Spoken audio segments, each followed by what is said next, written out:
नमस्कार दोस्तों, आज का वीडियो का टॉपिक है what is sexuality and how to control it.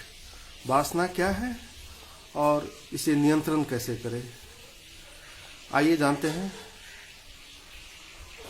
मनुष्य का सबसे गहरा से गहरा वासना जो है वो काम वासना है और इससे बाहर होना, इसको नियंत्रण करना बहुत ही कठिन है, बहुत ही मुश्किल है, करीब करीब असंभव सा है।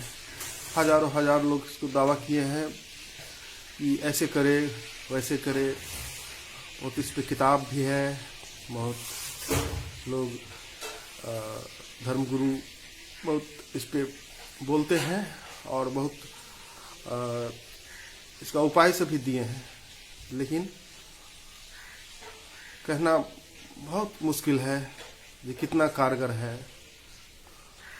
आपको आश्चर्य होगा, कहते हैं कि पहले के धर्म में भी आपने देखा है कि शिव ने कैसे कामदेवी को अपने त्रिनेत्र से नष्ट कर दिया था, हरा दिया था, पराजित कर दिया था।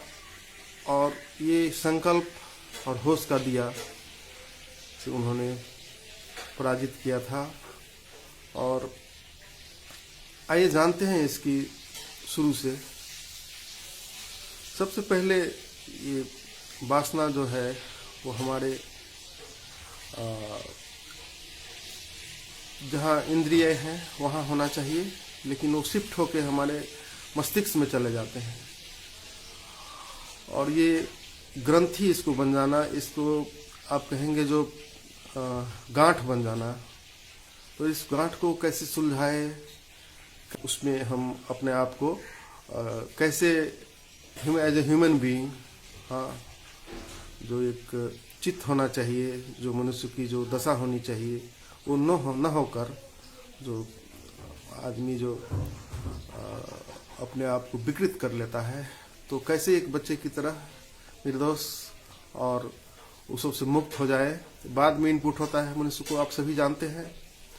और तो इसको सबसे पहले कि आपको एक्सेप्टेंस स्वीकार करना होगा कि यह स्वस्थ जैविक प्रक्रिया है, नेचुरल है, प्राकृतिक है, अस्तित्वगत है और प्रकृति इसी के सम्मोहन के थ्रू ये सृष्टि को चलाता है। और इसमें करोड़ों जीव जंतु, चींटी से लेकर हाथी तक इसमें सम्मिलित रहते हैं प्रकृति के इस खेल में।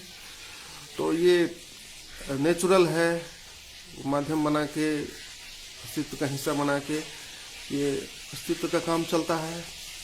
और हम जो मनुष्य हैं, मनुष्य के अलावा सभी अपने रिदम में सब लय में रहते हैं। मनुष्य को जो ये नहीं करो वो नहीं करो, बचपन के बाद उसका विकृत हो जाता है, तो गांठ बन जाती है। तो इस गांठ को कैसे सुलझाए, कैसे इससे बाहर हो, इसके लिए अपने भीतर होश और संकल्प इसको इतना मजबूत करना होगा कि उससे उसको हम मिटाए। और इतना आसान नहीं है, इसलिए आपने देखा कि पहले 25 वर्ष ब्रह्मचर्य के लिए लोग गुरुकुल में डाल देते थे बच्चे को। अभी हमारे युवा वर्ग को कैसे हम इससे बचाए, कैसे विकल्प दे, कैसे राइट डायरेक्शन दे, तो बहुत इसमें फंसकर अपना करियर बर्बाद कर लेते हैं। तो इसके लिए हमारे पास कोई मार्ग नहीं है, कोई उपाय नहीं दे पाते हैं, सीधी कानून कठोर करते हैं, इससे कुछ नहीं होगा। सबसे पहले आपको इस गांठ को सुलझाने के लिए कुछ प्राणायाम है। पहले के लोग तो फिजिकल वर्क करते थे, इससे भी बहुत गांठ नहीं बन पाती थी। गुरुकुल में भी आपको बहुत तरह की प्रशिक्षण दिया जाता था फिजिकली, तो वो स्वस्थ रहते थे। अभी तो बहुत मानसिक कार्य ज़्यादा हो गया है।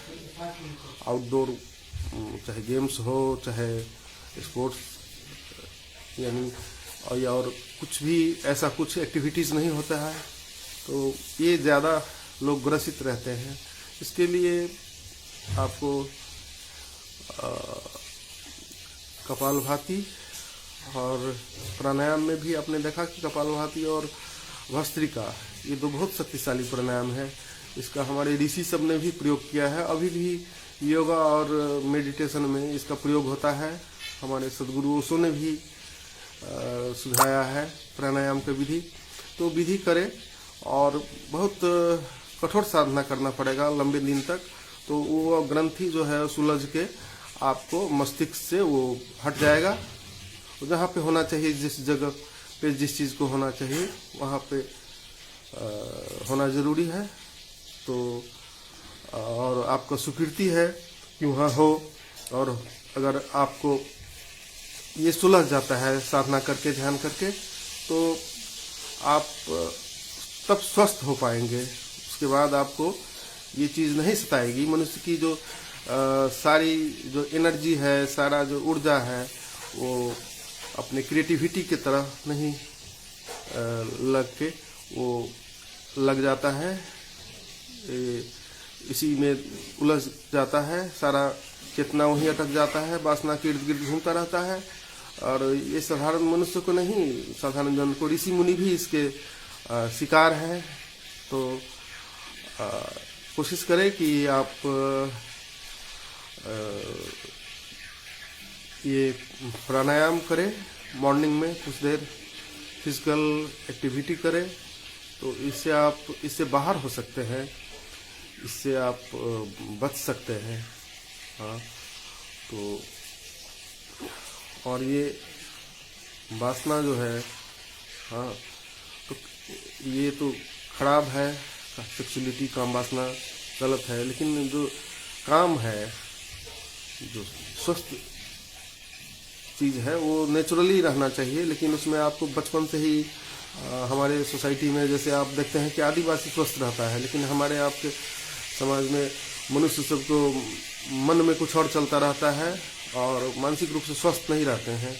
तो इसलिए युवा अवस्था में हमने भी वो फेस किया है, लेकिन हमने ध्यान साधना करके, प्राणायाम सब करके इससे बाहर हो गए। तो ये आप भी हो सकते हैं। ये कोई सीख ने किया, आप नहीं कर सकते ऐसी बात नहीं है, आप भी कर सकते हैं। लेकिन उस पर आपको फेथ रखना पड़ेगा, एक राइट, एक सही कोई गुरु के निर्देशन में कोई प्राणायाम करे, या सक्रिय ध्यान होता है, उसको के मेडिटेशन है वो करे, या आप सीधे प्राणायाम करें। आपको हिंदू के धर्म ग्रंथ जो एक ऑटोबायोग्राफी ऑफ योगी, ये योगी की आत्मकथा, उसमें परमहंस योगानंद ने भी चर्चा किया है। योगानंद जी ने क्रिया योग के बारे में, एक क्रिया योग भी वही है, प्राणायाम है। और प्राणायाम करने से आप इससे बाहर हो सकते हैं। प्राणायाम से आपको शुद्धि होगी। शुद्धि, शरीर शुद्धि, विचार या मन शुद्धि और भाव शुद्धि। और जब तक ये शुद्धि नहीं होगी, शरीर, विचार और भाव, तब तक आप स्वस्थ नहीं होंगे, सुंदर नहीं होंगे और श्रेष्ठ नहीं हो पाएंगे। उस शिवत्व को, उस बुद्धत्व को नहीं प्राप्त कर पाएंगे। और एक सुंदर, अच्छा जीवन जीने के लिए आपको स्वस्थ होना जरूरी है, सुंदर होना जरूरी है। तो ये आशा करता हूँ कि ये वीडियो अच्छा लगा होगा। अच्छा लगा है तो आप इसे लाइक करें, सब्सक्राइब करें, शेयर करें। धन्यवाद।